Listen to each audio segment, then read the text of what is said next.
the truth is everybody was hiding the black piece. Everybody was hiding that I was mixed. And I was older when I found out, so I was able to, I think, deal with that a little bit more maturely. But you can't hide these things from kids because the translation becomes what's wrong with like half of me, that everybody wants to hide that piece.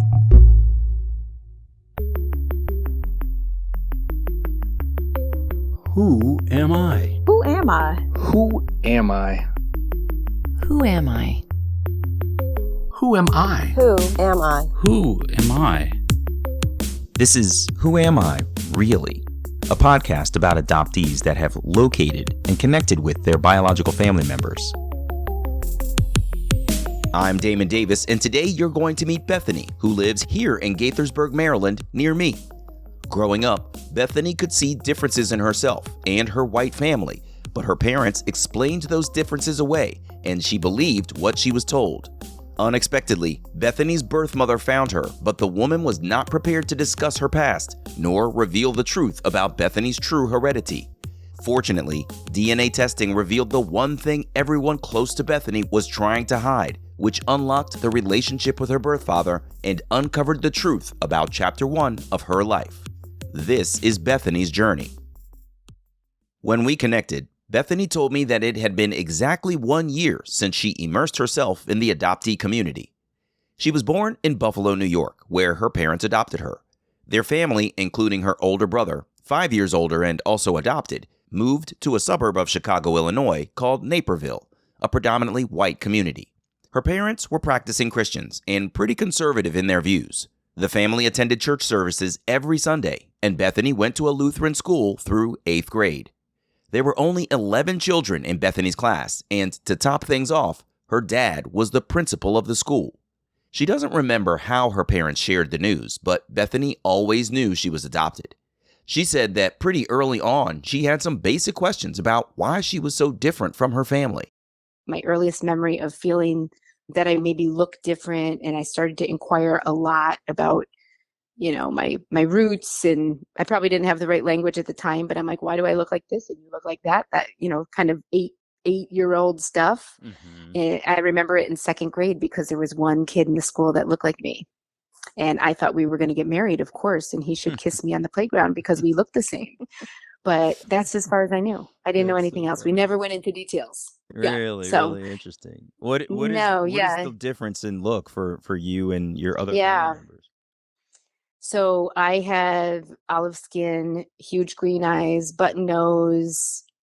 I always had the first in the family to get a tan, big bushy brown hair that my mother did not know how to, do. So obviously, since we're not in video, I definitely look different than my family. My family was German, and my brother, who was also adopted, was very fair, and I couldn't figure out why his skin turned bright red outside and mine turned like deep, nice bronze. Mm-hmm. And again, we never talked about ethnicity or race. I very much so did not know. Maybe it wasn't age appropriate when I was younger. I'm not really sure what I thought at the time, but it just perplexed me. I was constantly looking for people that looked like me, for sure, wanting to fit in and wanting my hair to be styled in a way. And my mother would cut me like Farrah Fawcett, and I had the opposite of Farrah Fawcett hair. And I'm like, my hair does not feather in a nice flowy way. Mm-hmm. My hair is more afro-y, but it was never a conversation. So my question started early. So I have a very quiet brother. Like I said, he's also adopted. So there was that kind of belonging with him because I knew he was also adopted. So there was an open conversation on it, specifically the transaction of adoption and how that all happened, but not a lot of details about why I was placed in adoption and the ethnicity thing. I look back now and I definitely remember being pretty fixated on looking like other people. Who looks like me? Maybe I could be their cousin, maybe I could be their sibling. And it was always somebody of non-white ethnicity. And my parents told me I was Russian, and that was all they knew. And they had a friend that had, I guess, Russian ancestry, and they thought I looked like her. I did not think I looked like her. So that was kind of an annoying little Bethany nuance that certainly looking back and just reflecting back was always there. That's really interesting too. The fact that they tried to pass you off as looking like someone that you don't identify as at all. You literally are Very looking at her much. and like, I don't see that. How do you see that? Yes. You know?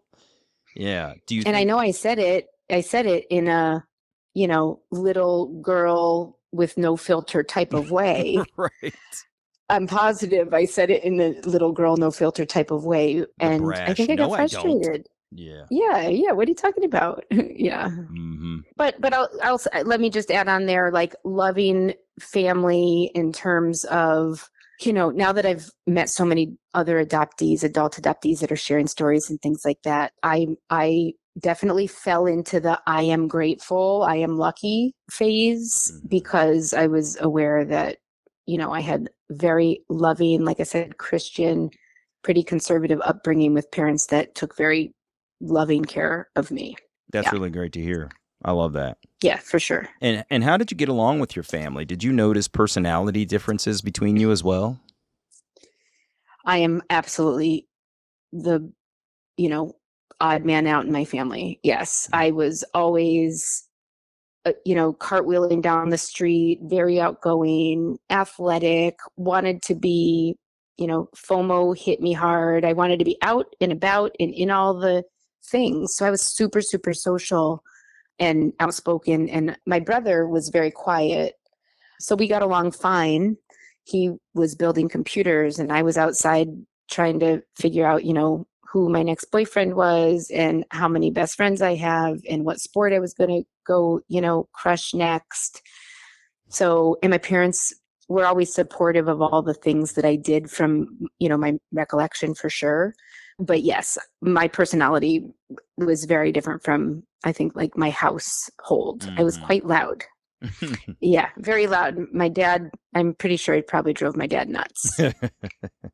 But, parents are meant to absorb all of that insanity. So that's pretty funny. Yeah, they did a good job of just kind of saying she's a little wackadoodle. And, that was that. It's not until later, which I know we'll get into, but it wasn't until later that I'm like, oh, I really do come by all of this honestly. And, it's just an element of adoption and you kind of get what you get and you don't get upset, I used to always say. But yeah, I'm still probably processing some of those things, but I am nature and I am nurture. Yeah, many of us are. It's hard to avoid. Yep. You can't avoid the nature, obviously, and the nurture can be very deeply ingrained into you as a person. So they can both be influential, but it's just fascinating to hear that you've identified elements of who you were as a young girl that was different from them, but are honestly who you are by virtue of your biology. That's fascinating. Tell me a little bit about your experience in your community as a child. So you've said there was one other child that looked like you, obviously your future husband. Clearly, yes. Tell me a little bit about what life was like in your community for you as a young woman who didn't necessarily look like her family and as you've said, didn't look like your community either.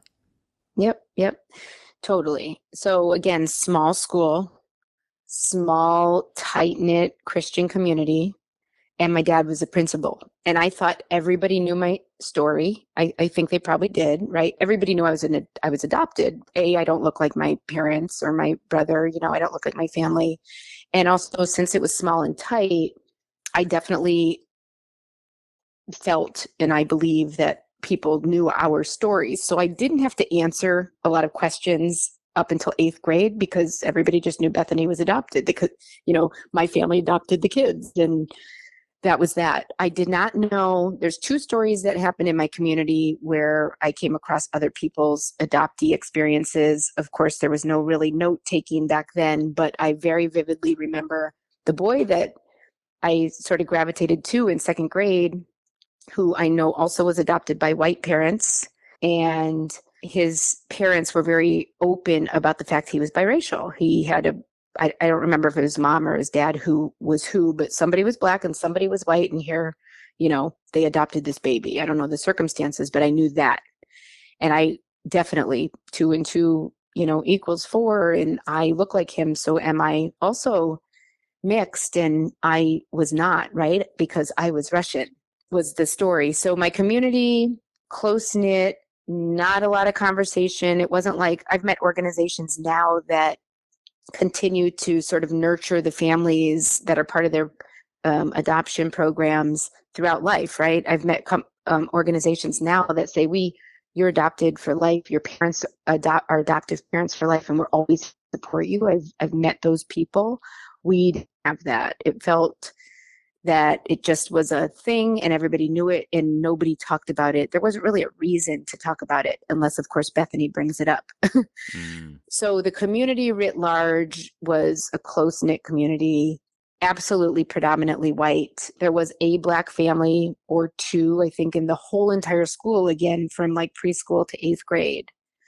And one child that I knew that was adopted and mixed, which I identified with, but nobody told me, like, yes, you guys are of similar backgrounds. I never got that information. In 8th grade, socially active Bethany begged her parents not to continue her education in the Christian private school system. She didn't want to spend her high school years with the same small group of kids she had known her entire life. It was time to move on and see some more of the world. Bethany's parents responded accordingly, and she started a new high school where she was exposed to more diversity, for better or for worse. The same way, she also started to get more questions asked of her by her new classmates. Where are you from? You look so exotic. If they don't know my parents, then they expect that you should know that answer. Versus if you see my parents, then you're like, well, now why do you look like that? And they look like this? But again, there was no answers. So I would bring these things home to my parents.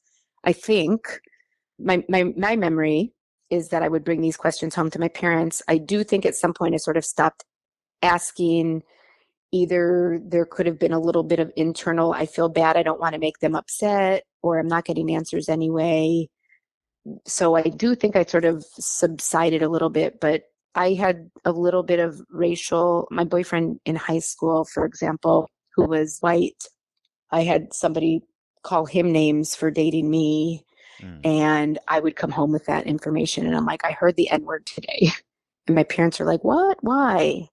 So as great and wonderful as I remember my upbringing and my childhood, I still sort of sit on the fact of they didn't really go deep there with me. And if I could change anything, and now when I speak to other parents that have adopted children or that definitely have transracial adoptions, you got to go there. And if you're not comfortable really going there and having those tough conversations, especially in today's world, which shockingly feels worse than it was maybe even when I was growing up, then, you have to really think about the child and the relationship you're able to, sort of sign on for, because that is one piece that I wish there was more transparency and openness there. So just for clarity, I want to make sure I'm hearing you absolutely correctly. Yep. Your parents raised you as white all the way through Correct. high school. There was never a moment where anyone said, oh, listen, I'm not sure if we were clear, or you're not white Russian, you're black, I make the assumption because you said biracial and you said Afro here. So there was never, you led your life believing that you were 100% white, even though you could see the differences in yourself. Wow, that's really fascinating. Yeah. It gets a little embarrassing now that I talk about it out loud, right? Because if you look at pictures of my family, or even when I see pictures of other people that might look like me, might be biracial as well, that grew up in white families, I mean, literally, I believed my parents. And if I look at myself now in a family picture when I'm 3 or 13 or whatever the age, I'm like, gosh, how did you actually buy that?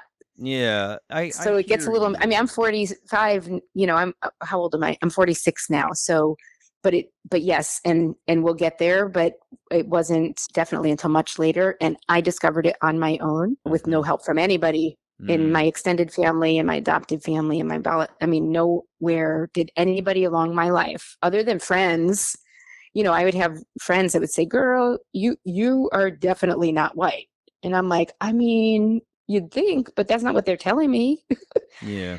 So they very much passed me, and I would check those white boxes. And because I have this like crazy memory of time, I know in 2nd grade what I was thinking when I looked at this boy that looked like me. I remember in high school feeling a way in biology class if they asked, how do you get green? I have green eyes.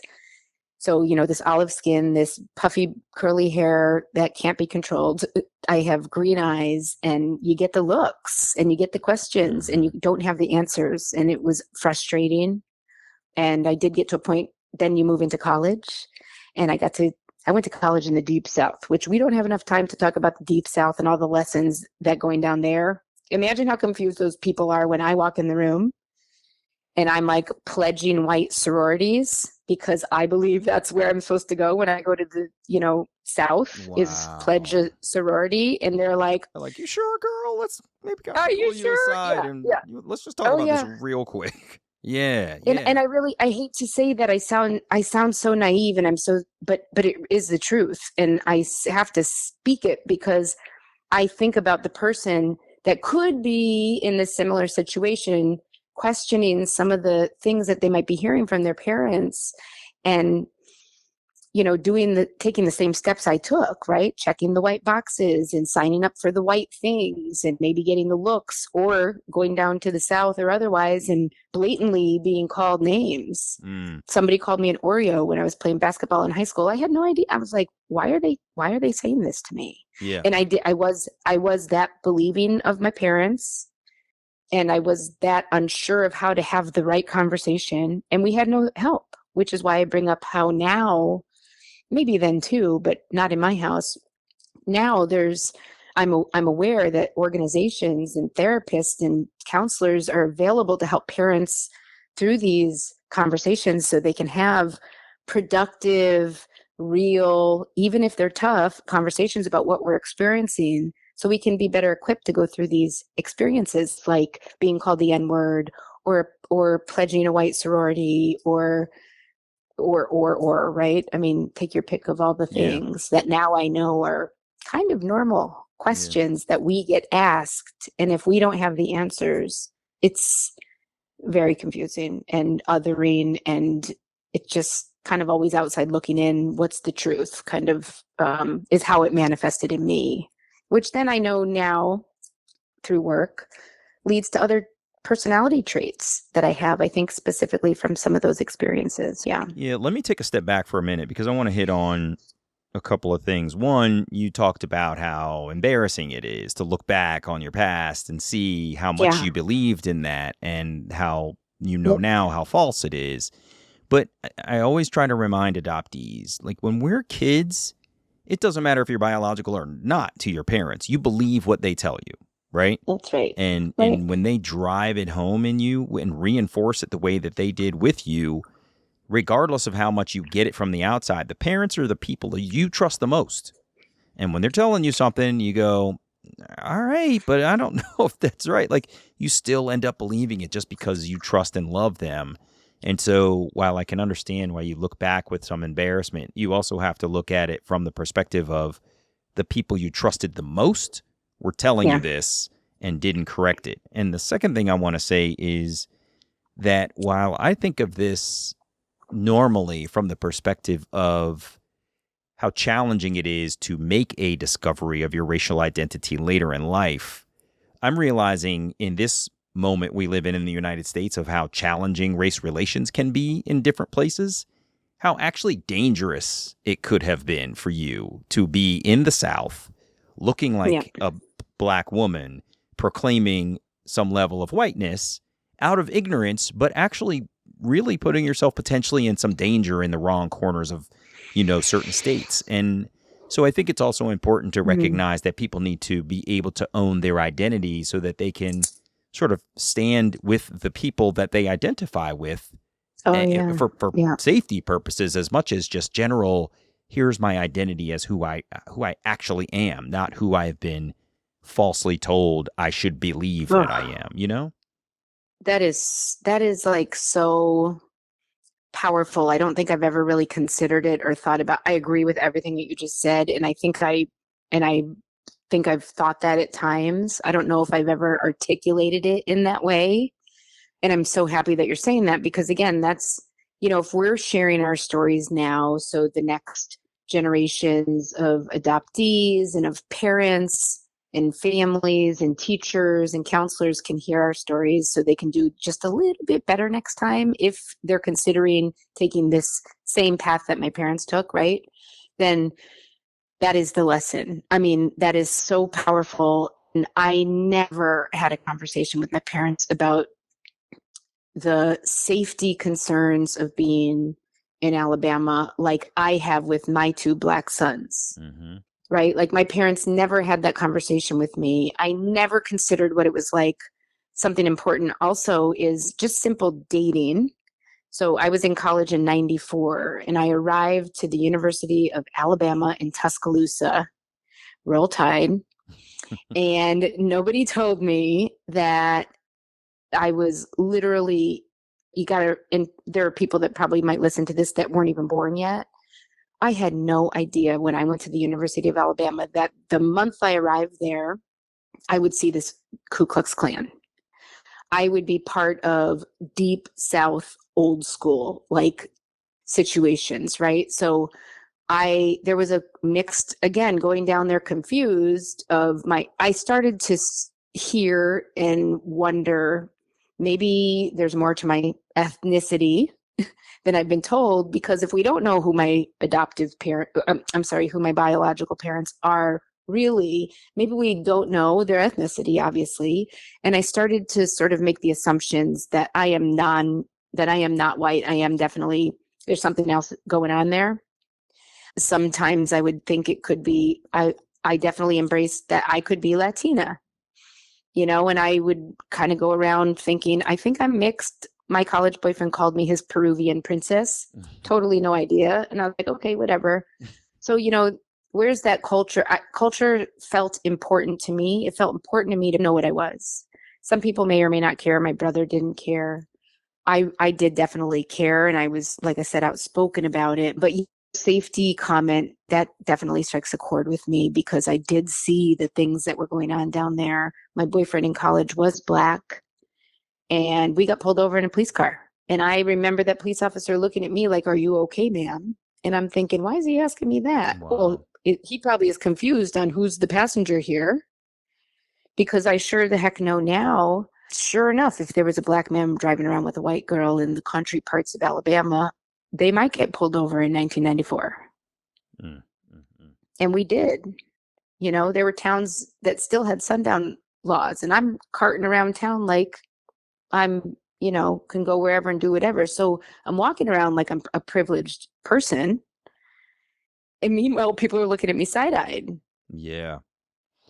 And I can't get any support. Yeah. Yeah. This is another thing that I've also talked to some transracial adoptees about, and they've known that they were adopted. I mean, these are kids who are clearly Yes. Black and are adopted by families of a different culture. And one of the challenges that happens with them is when the Black child is with the white parents, they get the safety of being with white people while they're together.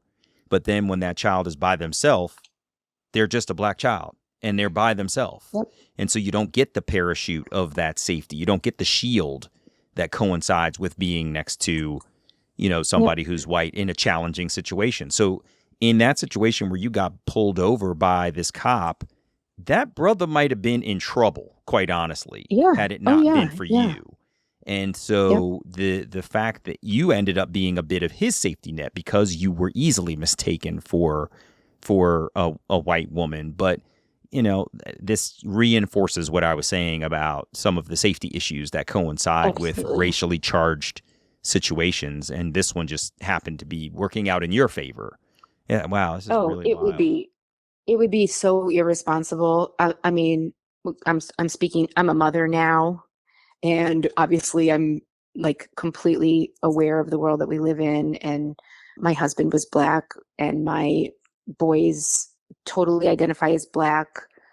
So I experienced myself I felt as I got older, I am definitely not white. And so just to put it in context, so I'm 46 now. I found out, so at 43, I did my ancestry DNA. So I have now almost 16-year-old and almost 21-year-old. So I think my oldest might have been at around sixth grade when Trayvon Martin was murdered. And, and then, it's been story after story after story. And I struggled to talk to my kids about it at the time because I would call them mixed, thinking they have a white mom and a black father. And they're like, and he would say, Mom, I'm black. And I really got stuck. I was almost projecting my issue of racial identity onto my child, who was very clear. And I was trying to get all almost scientific with it. Like, well, no, actually you're 50% me, and I look back now, just when my child's 6th grade, 7th grade, 8th grade, and I'm like, wow, Bethany, you had a problem speaking to your own child about race. And some of the experiences he was telling me he was going through, people touching his afro at school, getting in trouble because he had to pick on him in 6th grade, and he would pick his hair out. And, I struggled to have those conversations. So it would be irresponsible of even me not to understand, hear, and learn how to best parent my son. So when he walks out my front door, he's safe. Right. And something shifted in me at some point, which all led me to say, you cannot not know anymore. It's not going to work. So that would happen with my oldest. And I started to realize, I was like, dude, you're uncomfortable with this because nobody ever did this for you. And race has always been an uncomfortable bucket for me. And I still had no, other than maybe close friends and family and things like that, it was a really tough conversation for me. So now I'm birthing these children that I'm responsible for. And I need to figure out how to have these right conversations, or otherwise history is repeating itself almost. And I'm almost acting the same way and turning an eye. No, you didn't experience that. That's not, you must be mistaken. I almost was like gaslighting my own child. Meanwhile, I believe I was also, I'll use the term gaslit just because it feels like it fits in this context. But I think I was parenting almost the way I was parented. And it had to stop. I needed to figure something out. And I wanted my kids to be able to stand up and be honest about who they were. And so I ultimately, for many reasons, including that of my own kids, do the ancestry. That's really fascinating. I'm glad you're able to admit to that piece of sort of projecting your own racial identity challenge onto your sons. Because I think that's not something I've heard a lot. And I would imagine it happens a lot more than we realize or talk about. So I'm glad you brought that out. Back when Bethany was 18 years old, while she was in college, she reached out to her adoption agency to get her non-identifying information. I asked her what the spark was for her outreach in that moment. Bethany remembers vividly the expansive transformation from her high school days into college, as the sky seemed to open up, as she described it. Her new life in the Deep South was a new world of race and identity confronting her. Bethany said she had been fairly obedient as a child who trusted and loved her parents. She had reciprocated that trust and believed what they told her about her identity. And one of the facts that Bethany trusted from her parents was that when she was 18 years old, she could search for her adoption information. As soon as she reached that age, during her college years, she reached out to retrieve that information for herself. From Tuscaloosa, Alabama, Bethany was on the phone with her Western New York representative from Lutheran Social Services. Lutheran Services told Bethany her records were in the archives, so she waited impatiently for her information to be sent. There was a lengthy delay between the initial call and the return call in the year 2000, when Bethany was finally read some of her non-identifying information. In the file, they actually said you were born to a Jewish New York petite white woman in New York. She said the father was unknown. And there was a little bit of an asterisk in the file, and it said there is a light-skinned Negro who claims to be the father, however, mother doesn't know. It was kind of that vague sort of statement. And I'm like, wait a second. That was the first time in my life where I was like, am I mixed? And not only am I mixed, I started to joke about it a little bit after I sort of wrapped my head around it all. I'm like, I was raised this conservative white Christian, and I was actually born as a Black Jew. That was my little sort of joke that I would try to say, which probably isn't very funny. And it speaks to, my personal belief for myself was I have these sort of things in my bones and it come from these ancestors. And I was raised totally nothing of either of what I was born in or to.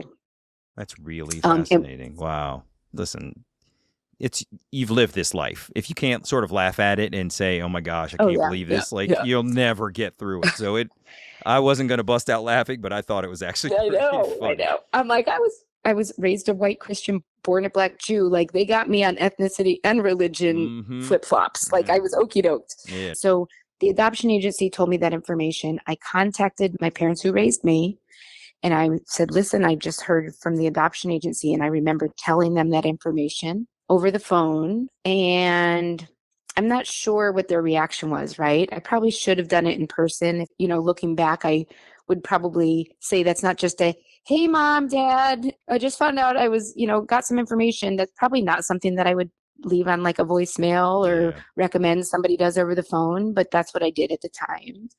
And my mom took like copious notes and I don't remember my dad saying too much. And, that was kind of it.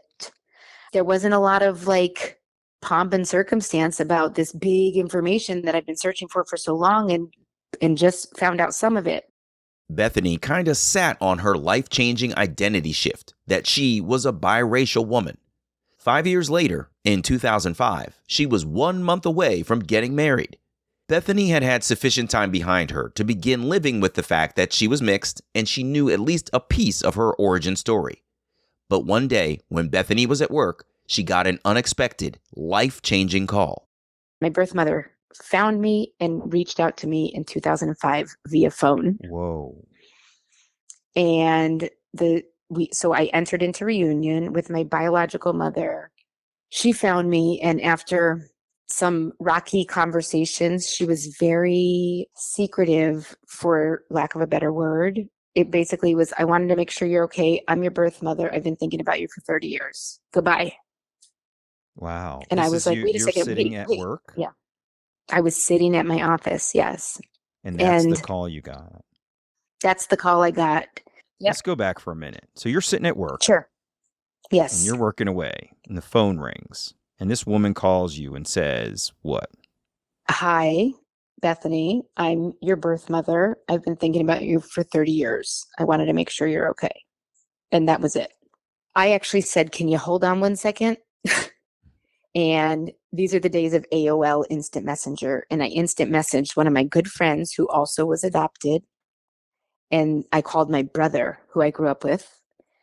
And I said, there's a lady on my phone. She said, she's my mom. And he was like, you hang up on her right now. You don't know what she wants. He was like, no way, hang up on her. And then my good friend at the time, who also was adopted and also experienced reunion with her birth mother. She was actually quite a big player in why and how I sort of got into my search.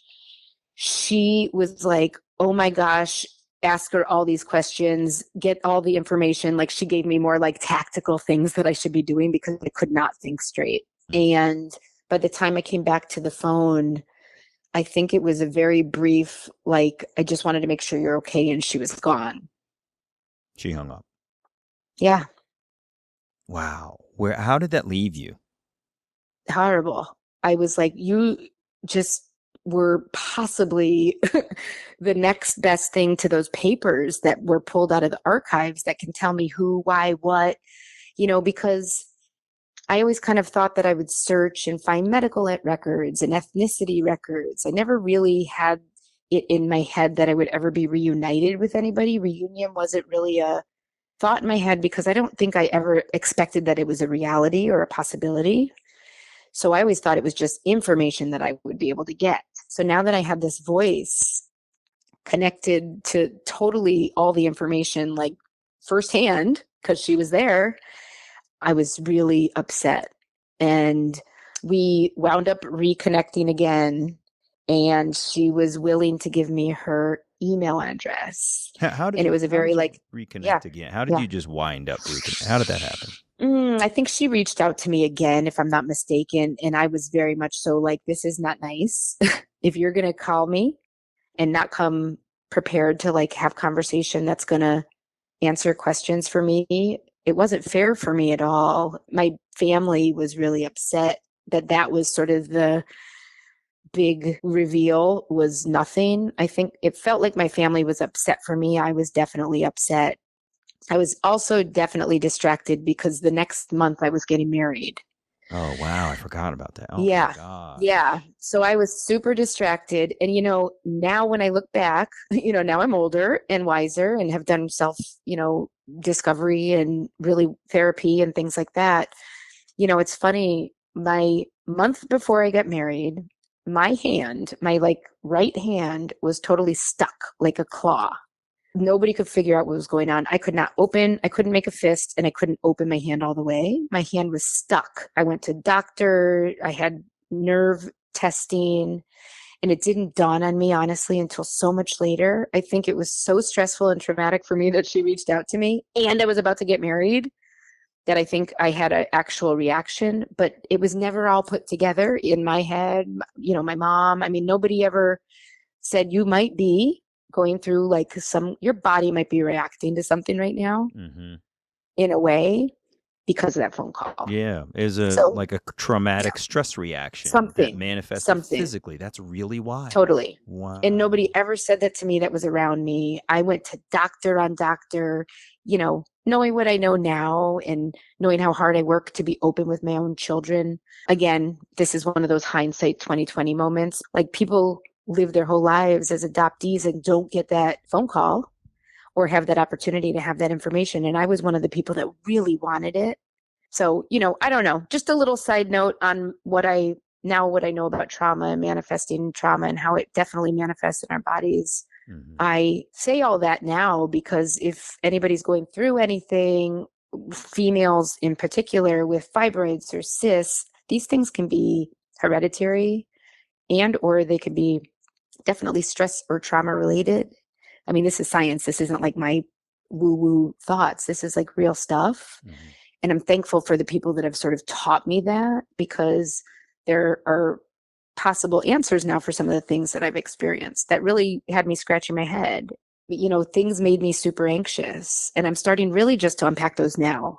Yeah. So I don't play a therapist by any means. I have one and I love and really trust people to help me work through some of these things. So if anybody else is experiencing the, physical or mental just questions or confusion or actual physical ailments or anything like that, and they have been searching or they have been questioning or they've been untrusting or, all that stuff, adopted or not, right? These things manifest in our bodies. And that's something I'm just starting to unpack. There's really awesome. Beth Tyson is a childhood trauma consultant. Dr. Marielle Bouquet is a intergenerational trauma consultant. Some of these fantastic people that are way smarter than me are helping me to unpack just some possibilities of why I am who I am. And that, to me, is why your show is so amazing. It's who am I and why? And I'm just starting to unpack that. And I'm 40, almost 7 years old. And it's amazing. I'm so happy that it's happened later in my life, right? I probably have more years behind me than in front of me, but I'm so thankful that I found it, and that identity and the belonging that is happening in the self-discovery phase. And, one of the secret sauces that I wish we could uncover is, how do parents, therapists, educators, etc., help kids like us find that identity and sense of belonging, even when search doesn't happen or reunion can't happen. Yeah. Because we can't have all these broken people walking around feeling some type of way secretly in a corner, feeling alone. Right. So I did experience the search and I did experience the reunion. And I'm able to have this healing and hope for a little bit better outlook on the future, less anxiety and things like that, because, and I know a lot of it's tied to my discovery. In 2005, Bethany had the experience of her birth mother parachuting into her life out of nowhere, identifying herself and telling Bethany that she had thought about her for 30 years. Then the woman was gone as quickly as she appeared. The pair reconnected, and the woman gave Bethany her email address, so they wrote messages back and forth. It took the woman 6 months of email correspondence before she felt comfortable sharing her identity with her long-lost daughter. Bethany cited some resources that she has found, like the supportive structures provided by the On Your Feet Foundation or Alexis Eiler, who assist birth mothers with things they need, like pending search and reunion. But Bethany's birth mother contacted her with no plan. As Bethany and her birth mother communicated more, the woman tried to debunk the facts that had been presented in Bethany's non-identifying information, saying that her birth father was not a light-skinned black man, but a white guy, the image of whom conjures reminders of Santa Claus. For 5 years, Bethany had finally come to terms with her status as a mixed-race woman. Then, her birth mother tried to convince her that her birth father was not black. I asked Bethany if she believed her birth father really looked like old St. Nick. Never. I kind of laughed at that point because remember, I'm getting older and I'm stopping, at some point we make our own conclusions as humans and we stop believing everything in Santa Claus and all the other things that people tell us. Yeah. So by this point, I'm grown. I'm 30. I was a mother of, I think, one at the time. And I was not falling for it at all. And I started to form my own conclusions, definitely. And now I had transferred all the inquisitive Bethany, 18 and below years have completely now been put on this woman. And I'm like, tell me everything. I need to know where, when, who, why, what, where, what. I mean, I was like, tell me everything. So first of all, I'm sure that was very overwhelming for her. And then second of all, you can't call me and expect that I'm going to go, okay, great. Yep, I'm good. Bye. Right. Tell me only what you want me to know, and I'll just be fine with that. Yeah, fine. Yep. It took some breaking down barriers for her to be comfortable. And I kept saying, you called me. I did not find you. I don't want anything from you. You called me. And she was super scared to tell me any personal information. And I know now that was because she wasn't honest with everybody in her world about who she actually had a baby with. So it was not an easy conversation. And as a side, my parents were not happy. I heard side conversations my dad had with friends, kind of like, this woman comes around and we do all the heavy lifting and now she wants to have a relationship with our beautiful daughter. Like, he was not happy. And again, it was a sidebar. We never had this personal conversation about it all. I just did not feel that they were very supportive. I did not want to hurt their feelings. So I stopped telling them about her. Yeah. And I continued to have a conversation with her. And eventually she did introduce me to her family. She was married. She had a daughter with her husband, my half sister, who was 20 something years younger than me. Are these electronic introductions? No, I physically met her in person after that 6-month period where I basically said time out. Like, I'm not going to continue doing this. Yeah. So tell me, you're let's not go going to be there. forthcoming. I want to hear about this part. So you get past the 6 months of electronic communications. You've stopped telling your adoptive parents about your interactions with her, but now you've reached a point where you're going to meet her. Take me to that meeting. How was that? What was the setup? And what were those first moments like? Oh, gosh. I was so certainly nervous. I was so nervous. I got my hair done. I was so worried about my appearance, looking great. I brought my husband with me and we went downtown DC. I was living in Maryland at the time, and we met her and her husband. I was so anxious and I was so excited. I mean, I could not believe I'm going to meet this woman. And, the meeting happened after we worked through some of our challenges. So it definitely was not a cakewalk on either side. I told you I have no filter. I mean, it was like 13-year-old Bethany was bombarding this person with questions, to which she was completely opposite. I don't want to give you any information. So the two of us were just like, not going to do very well if both of us wouldn't give a little bit. She needed to start providing me with information, tangible information. And I also needed to sort of pipe down and understand somehow the also traumatic experience from her perspective that she went through. I wasn't getting the information though, so I wasn't putting that together until later. So her story was a little all over the place, and I couldn't tell, like, you have to know who my father is. I was really starting, I had her, And I really wanted to know the other piece. And I started to sort of hit her hard for that information. And she kind of blew up what I already thought I knew, which is, okay, now I am mixed. We know the story based on the adoption records that they were able to give me. And she blew the story up. And so I was sort of back to square one. Well, then who is my father if it's not the guy that claimed to be the father based on the paperwork? And she was all over the place. And I never really got a good answer until she sort of came forward and said, this is who your father is, and showed me a picture. And I'm like, no, that can't be him. And she's like, yes, it's him. Well, this was history repeating itself. And I realized, again, these are like the learning lessons when you go along the way and you talk about these things now. I have been raised by people that said, you're adopted, you're adopted, you're adopted. We don't know your ethnicity. All we know is you're Russian. And now I'm meeting a birth mother who's like, everybody knows that I had a baby and I placed a baby up for adoption because I was young. And, oh no, your birth father is not who you thought it was. It's this, white guy that looks like Santa Claus over here. So the common denominator for me continued to be, again, once I searched and I found out the truth is everybody was hiding the black piece. Everybody was hiding that I was mixed. And I was older when I found out, so I was able to, I think, deal with that a little bit more maturely. But you can't hide these things from kids because the translation becomes what's wrong with like half of me, that everybody wants to hide that piece. Right. So that became something in my 40s that I needed some help thinking through.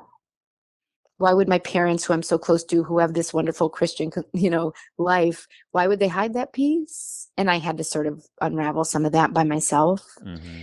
And also, why would my biological mother, who found me, who proceeded to have a relationship with me, I did meet her daughter, who we are now close, but all the cards are on the table now. So I feel in all my story, what made me whole and trusting was the transparency that I had to deeply work hard to uncover. I put all the cards on the table and I'm like, this is me, people. This is the story. And all the cards are out on the table now. That's great. And that is when we entered into a true relationship. I truly have a close relationship with my sister. I truly, love my biological mother and accept her, all the quirks and all the secrets. I've had to sort of say, if I'm going to have a relationship with you, we have to be honest with each other. And I noticed that's how I enter all my relationships now. Mm-hmm. I don't do very well with secrets and lies and all that stuff. And in a way, my almost whole life, I've been lied to by all the people. Granted, for one reason or another, my biological mother did not tell me all the truth, or anybody around her that whole truth. Mm-hmm. My parents who raised me didn't tell me that truth. The storyline Bethany's birth mother brought to their reunion was the story she was sticking to. Also, for clarity, before Bethany got to meet her younger sister, 20 years younger than herself, her birth mother told Bethany that she had a sister, but that her younger sister had not been told about Bethany. So, early in her maternal reunion, Bethany's birth father was kept a secret from her, and Bethany's existence was kept a secret from her younger sister. There were secrets floating around their relationship, but Bethany didn't want to lose the relationship with her birth mother if she pressed too hard on her strong suspicion that she was being lied to about her birth father's identity. It became important for Bethany to decide if she was going to continue the relationship or not, based on what she could see was a misrepresentation of the truth. Bethany reconciled to the fact that she would have to play along with the lies she was being told in order to maintain her maternal reunion. And it just didn't sit well with me, but I also didn't want to give up the access and the relationship. It felt like a little bit of the right thing to do was to sit here and forge this relationship and have this conversation, but it was probably at a distance for quite some time. There were in-person meetings and there were conversations and things like that. But I do think I had to sort of I feel like I had to be the one to do the bending and accept this is what I'm going to get. Yeah. So if I'm going to be in this relationship, this is it. I think that's pretty common too. This is a bit of the adoptee, people pleaser, and Oh, fear yeah. of, like a adoption, reunion, rejection, right? If you don't do what I Oh, say, yeah. then I'm Yeah. out of here. And and Yeah. you're held hostage to potentially what little they're willing to offer you as birth parents if they're not willing to come sort of all the way out and share everything with you, then you just take, like, for lack of better words, the scraps that you're given just to maintain the Yes. relationship until you can cross over into this promised land that when this child is 18, then we'll really open the door. You know Yes. what I mean? Like there's this, it's like a carrot dangled out in front and you're supposed to be reaching for it. And so you just keep walking forward trying to get to it and you'll never reach it. It's a really weird Yeah, sensation that you you have the have. best. You have like the best analogies, and you Thank put you. it in such a great way. And totally agree with you on that. Thank you. And I have, as I speak, as I meet like you and other people and hear these different stories and listen to different, people kind of give their experience, I find such comfort in those common threads, even though like I'm a super empathetic person. Like I feel the pain when somebody tells me what they experienced, and it helps me not feel alone in my similar experiences. And Yes. that has been very helpful for me. I feel like I'm Yes. going to start getting a little emotional, which I always think I'm okay. And then I'm like, wait a second. But it's been Girl, such me a big too. deal. I Me know. too. It's I do it just so too. ridiculous. No, it's not I always ridiculous. think I'm This is okay. this is real life. And then you realize, No. like, when you start to tell your story and you haven't really told the entire thing to anybody because there's so few adoptees in your life where you get to share the entirety. When you do actually get to these emotional points, it's overwhelming. Yeah. There's no doubt about it. I've been in reunion for, let me think, 2009.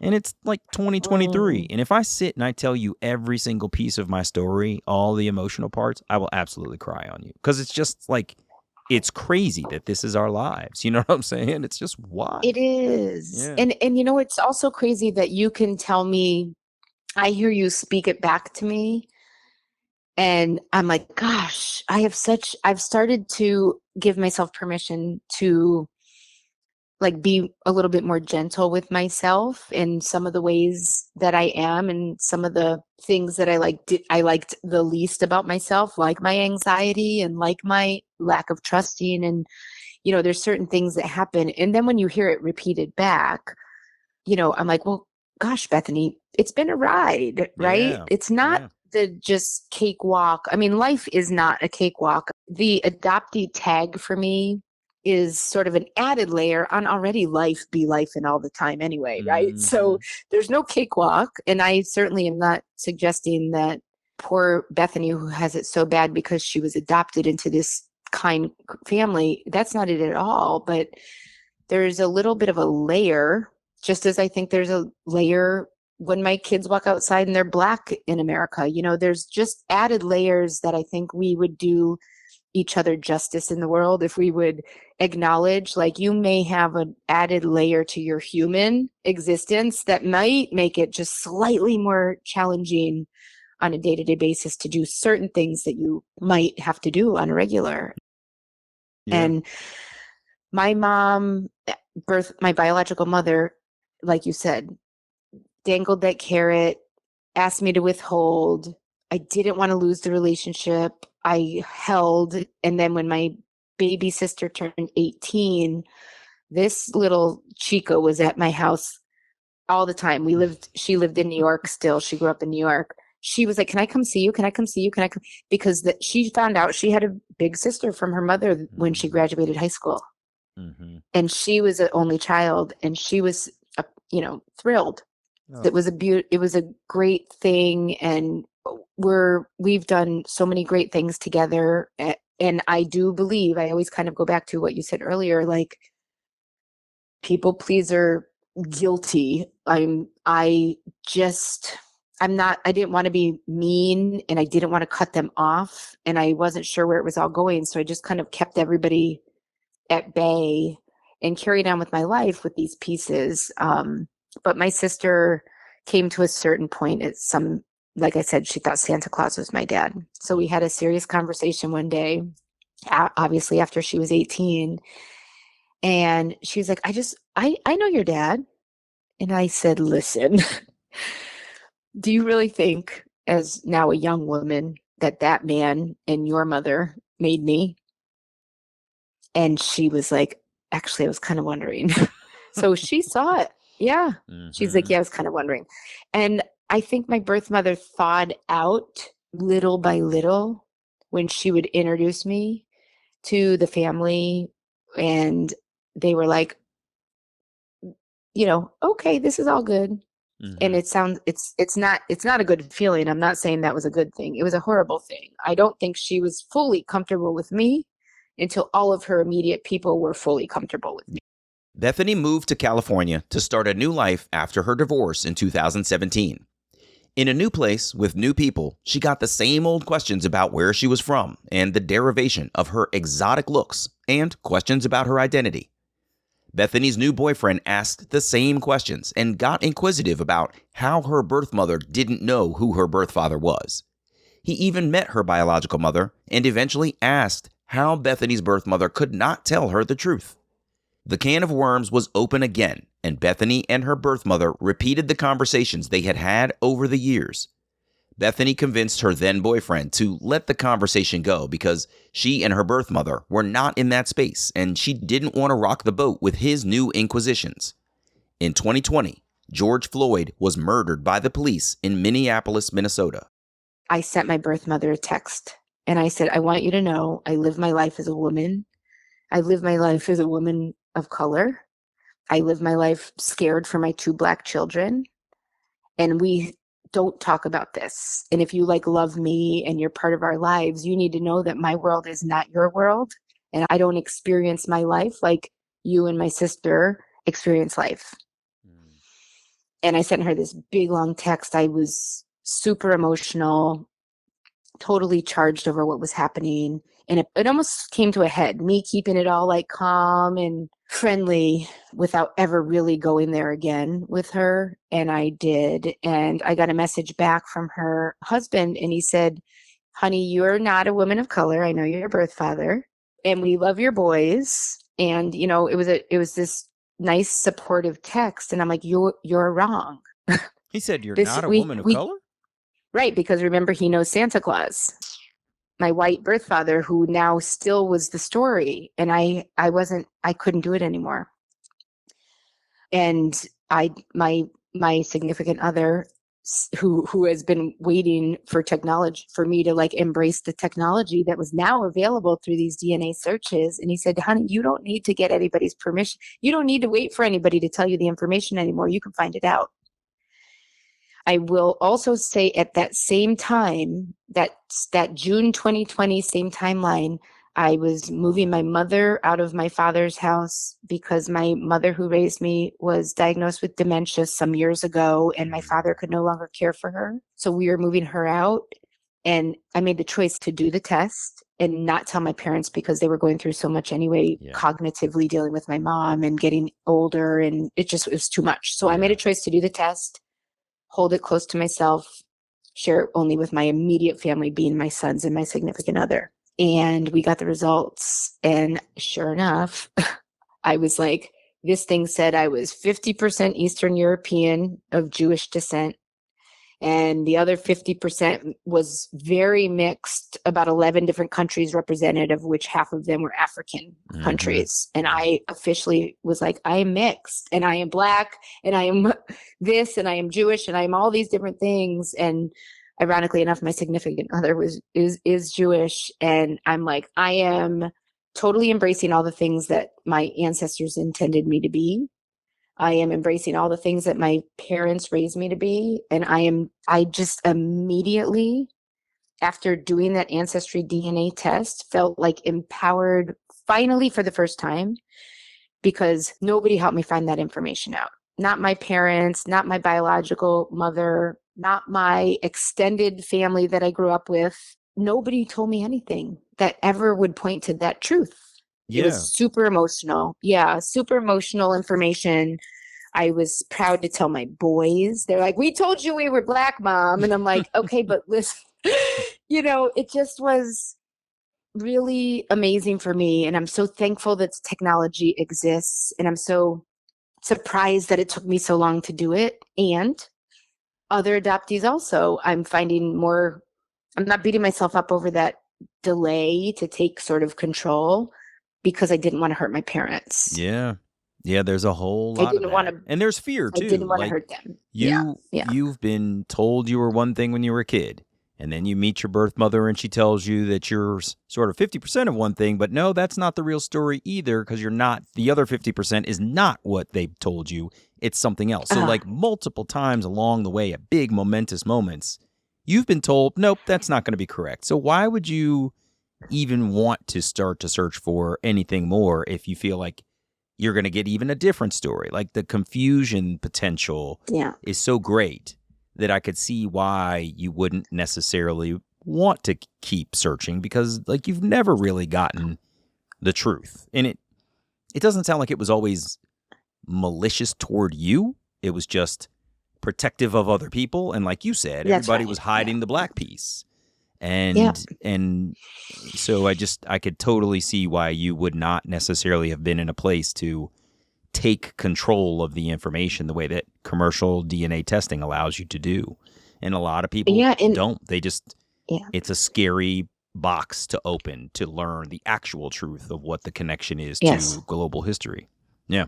So I always called it the Pandora's box. I realized that I opened the Pandora's box, but the thing that changed in me was I've been waiting for everybody to give me this information.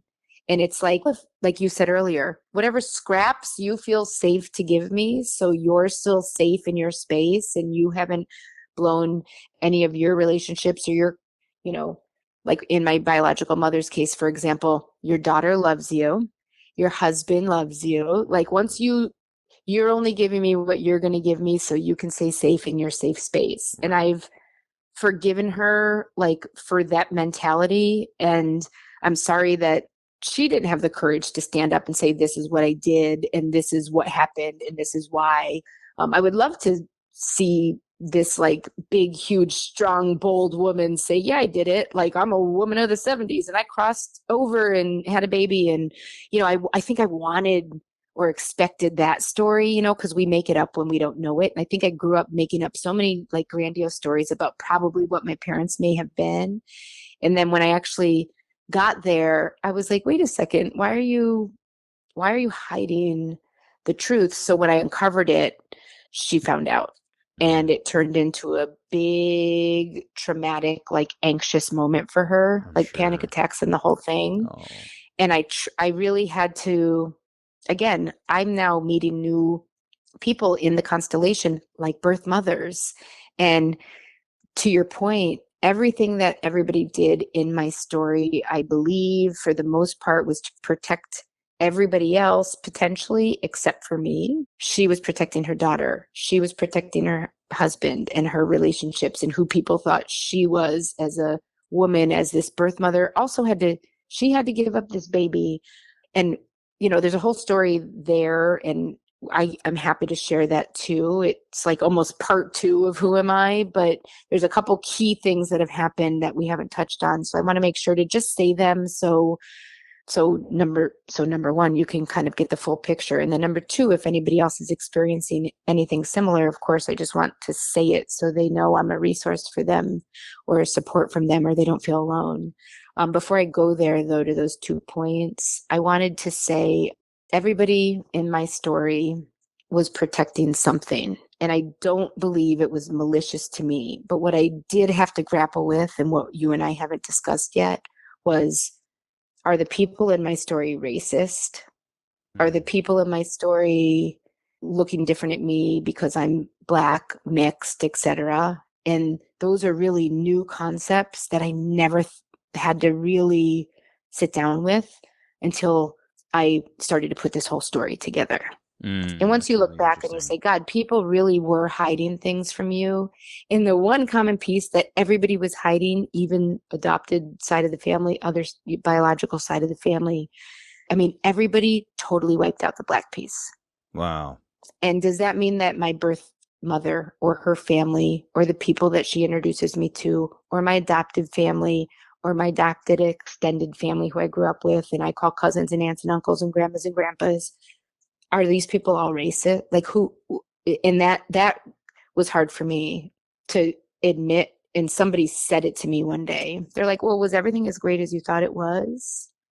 Or was everybody actually just racist, hiding all the pieces that weren't like fitting into their white picture? So remember that Bethany said she was a gregarious little girl, counting her best friends and cartwheeling down the street and crushing athletics, and she learned later that she came by those traits honestly.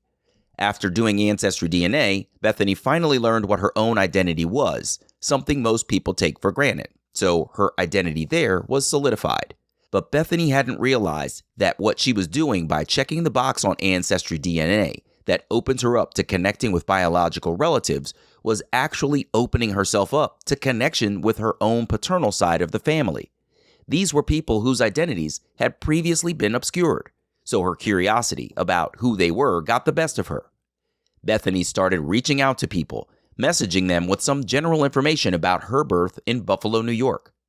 She hoped that some of the information she shared would trigger ideas for who her birth father could be with people in her ancestry connections. One person wrote her back with a possible hint. Bethany stayed up for 72 hours building out a family tree, going over social media sites for this uncommonly named man, and narrowing her search down to people who could possibly be her biological father. Over the days, Bethany sent out messages and examined social media profile pictures. Her sons and significant other honed in on one guy whose image gave them goosebumps that he could be the one. I received a message back from a man who said, "You are my daughter," gave me my birth name, gave me the story, and absolutely was like spot on in all the places. And he said, "Are you connected to your birth mother?" And I said, "Yes." And he said, "I'm sure she told you. We kept you. We named you." It's going to make me cry. Her family pressured her to give you up, and she disappeared with you in the middle of the night. Oh my gosh. And I validated that with my birth mother after I was able to like pull my face off the floor. And it was a very heavy information, a very emotional time. Again, not going to get into the nuance, but I did confront my birth mother with this information, and she validated it and gave me some more of her story. And there's just been, like I said, transparency has led to more healing. And the short story was, I was born Angelina Marie to my short Jewish New York bubbly birth mom and her big black football boyfriend, and her family, for all the reasons that you can imagine, was like, no way. She wound up having me, keeping me, moving in with my birth father under the pressure. After about 6 weeks, she took me without his knowledge, and she basically dropped me off at the neighboring town adoption agency. I did come to find out the adoption agency knew the whole story. And I also came to find out later that my parents who adopted me also knew that I was mixed the whole time. They were called and said, "We have a baby girl. You need to come see her. She's special needs." And my dad said, "Does she have 3 eyes?" And they're like, "No, but you need to come see her. Her olive complexion. She's, biracial." And I did find out that my parents knew the whole time, which is kind of, I think, an important piece of the story if I want the next wave of, adoptive parents that are considering transracial adoption especially, but just adoption in general, the truth piece. Because you cannot do this anymore and expect that all the secrets are going to be hidden, number one. And then just to kind of wrap up my birth father, this man told his whole entire family about me. He was on a plane out here to come meet me. He was a mess outside the airport when we met and embraced for the first time in November 2020. I went to his mom, his sister, his brother, his cousins. I mean, it's a huge family. It was the most welcoming and inviting situation. And I've never, experienced this open, transparent, we're family, girl. Like, what do you want to know? Kind of like embrace. And I'm so thankful for them. So when I say I'm this bubbly, yappy, outspoken, storytelling, sports loving, like wild thing, I am my grandma. I am my dad's mom, who everybody's like, this woman won't let you get off the phone, as you know now, because you've been on the phone so long. But I am this woman, and she has taken me. So I flew out. She lives in California. So I'll tell you again with the ancestry piece and the pull. When I met my birth father, I found out after he had me and just completely went downhill after his baby was taken. His mom couldn't handle her. She was a single mother, and she was like, you're moving to your uncle in Hawaii. And he eventually met somebody and then made his way to California. I lived 45 minutes away from my grandmother, my auntie, and from where my father healed after I was taken when I was in California.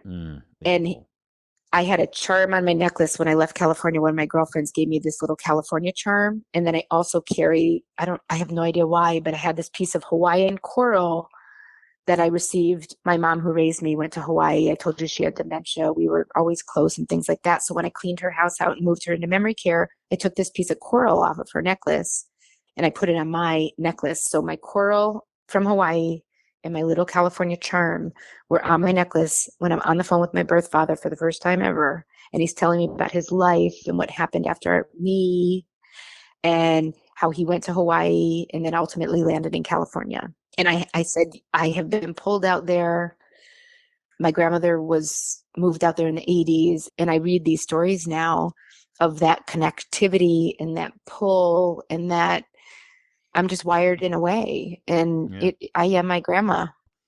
Bethany, thank you so much for being here. This has been really wonderful. And I'm sorry that you had sort of the fibs and lies hidden about who you were racially, because that piece, just the line that you dropped, everybody was hiding the black piece, really resonated. And I think that you're absolutely right to give encouragement to the upcoming adoptive families out there to be open and honest with race relations with their children, because it's super important. But I think also it's incredible to hear that you've had this thawing of the relationship with your birth mother that allowed you to get to a place where you could even talk about your actual story as heard from your birth father. And God, it must have been wild to hear that they had tried to keep you. I just can't even imagine. Yeah. So thank you so much for being here with me, Bethany. I really appreciate it.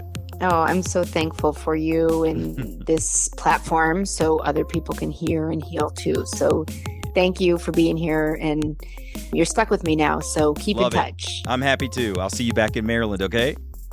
Sounds wonderful. Have a good one. Thank you. All the best, Bethany. Bye-bye. Bye.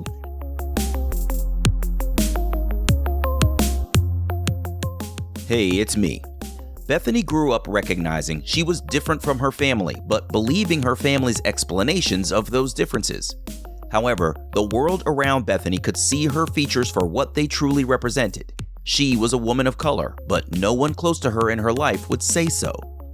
Bethany's birth mother found her out of the blue, but only appeared long enough to stir up Bethany's emotions before her wedding and would not come clean about her past. It took DNA testing to reveal the full truth of Bethany's ethnicity, which brought her some comfort to finally be able to answer questions about her ethnicity and helped her skirt around her birth mother's inability to share the truth about her pregnancy. Bethany's birth father revealed that he and her birth mother tried to keep her. The woman was forced to relinquish their child, and he was glad to finally be reunited with his daughter again. I want to underscore the importance of revealing or helping an adopted person to discover their ethnicity.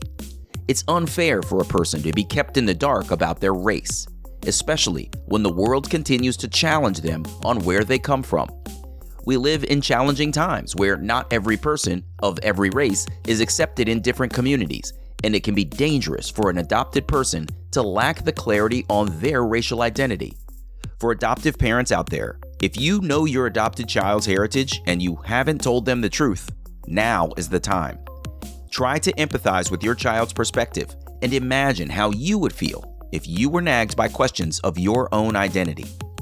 I'm Damon Davis, and I hope you found something in Bethany's journey that inspired you, validates your feelings about wanting to search, or motivates you to have the strength along your journey to learn, who am I really?